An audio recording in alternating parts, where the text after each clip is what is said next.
नमस्कार साथियों, स्वागत है आप सभी का आज के इस नए वीडियो में और स्वागत करते हैं सभी का आपके अपने चैनल शिक्षांचल पे। तो दोस्तों, आज हम लाए हैं सीडीपी का टॉप 10 क्वेश्चन जो आपके सीटेट एग्ज़ाम के लिए काफ़ी महत्वपूर्ण होने वाला है। तो चलिए शुरू करते हैं आज का पहला क्वेश्चन बहुत ही महत्वपूर्ण क्वेश्चन है। जीन पियाजे से आपको क्वेश्चन पूछेगा ही पूछेगा।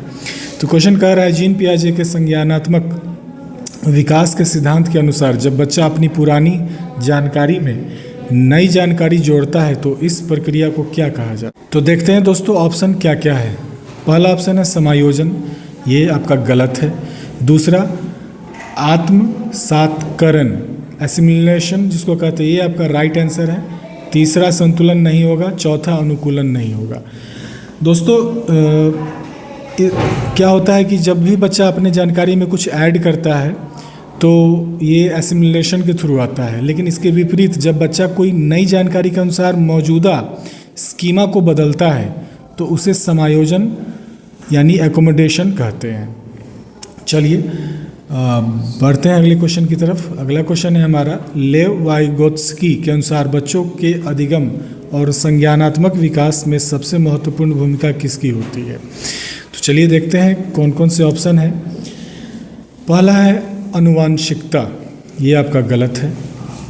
पुरस्कार और दंड, ये भी इसको सपोर्ट नहीं करता हमारा एनईपी।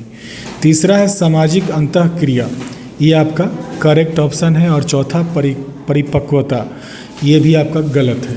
लेव वाइगोत्स्की का सामाजिक सांस्कृतिक सिद्धांत सोशियो कल्चरल मानता है कि बच्चों का संज्ञानात्मक विकास समाज और संस्कृति के सोशल इंटरेक्शन से होता है। बच्चा इसमें ज़्यादा सीखता है। बढ़ते हैं अगले क्वेश्चन की तरफ। तीसरा क्वेश्चन है, राष्ट्रीय शिक्षा नीति 2020 NEP new education policy assessment के संदर्भ में किस पर जोर देती है, यानी हमारा एनईपी जो है वो किस पे ज़्यादा फोकस्ड है। पहला है रटकर याद करने पर, रोट मेमोराइजेशन, ये गलत है। रट्टा मारने को तो बिल्कुल अब सपोर्ट करना ही नहीं है शिक्षण व्यवस्था में। दूसरा है केवल योग्यात्मक मूल्यांकन पर, समेटिव असेसमेंट ओनली, नहीं। जिस ऑप्शन में केवल पहले लग जाए समझ लीजिए कि ये होगा ही नहीं। उसके बाद अगला है वैचारिक समझ और रचनात्मक मूल्यांकन पर, ये आपका राइट आंसर है। एनईपी जो है 2020 रोट लर्निंग से हटकर वैचारिक समझ और रचनात्मक मूल्यांकन पर ज़्यादा जोर देती है। और बोर्ड परीक्षाओं के अंक पर तो अंक कोई एक मतलब इंटेलिजेंस का पैमाना नहीं होता है। बढ़ते हैं अगले क्वेश्चन की तरफ। तो चौथा क्वेश्चन है, हार्वर्ड गार्डनर के बहुबुद्धि सिद्धांत के अनुसार दूसरों के मूड, स्वभाव और इरादों को समझने की क्षमता कौन सी बुद्धि कहलाती है। तो चलिए देखते हैं कौन कौन से ऑप्शन हैं हमारे पास। अंतःव्यक्तित्व बुद्धि, इंटरपर्सनल इंटेलिजेंस, ये आपका गलत है। अंतर्व्यक्तित्व बुद्धि, ये आपका राइट आंसर है। स्थानिक बुद्धि गलत है। भाषाई बुद्धि गलत है। बढ़ते हैं अगले क्वेश्चन की तरफ।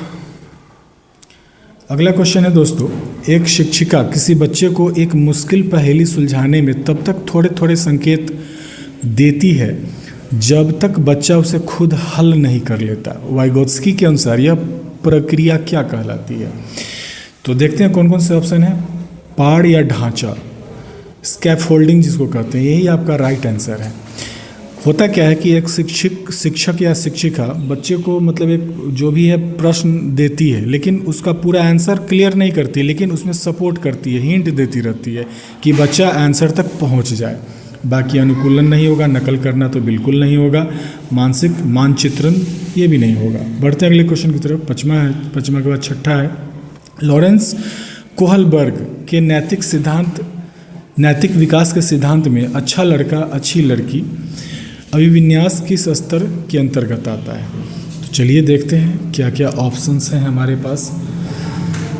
पहला है पूर्व पारंपरिक स्तर, नहीं ये आपका गलत है। दूसरा पारंपरिक स्तर, ये आपका राइट आंसर है। बाकी ये सारे गलत हैं, इसको दिमाग में सेट ही कर लेंगे।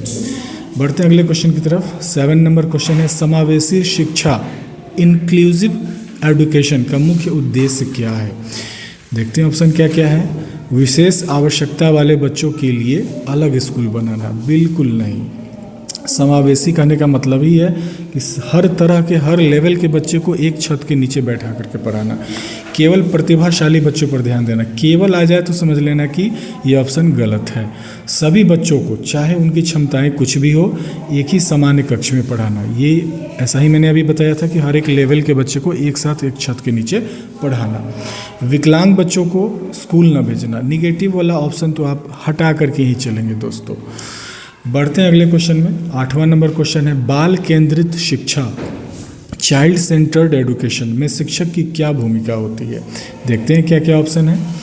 पहला ऑप्शन है ज्ञान एकमात्र स्रोत, एकमात्र भी आ जाए तो समझ लीजिएगा कि ये ऑप्शन हमारा गलत है।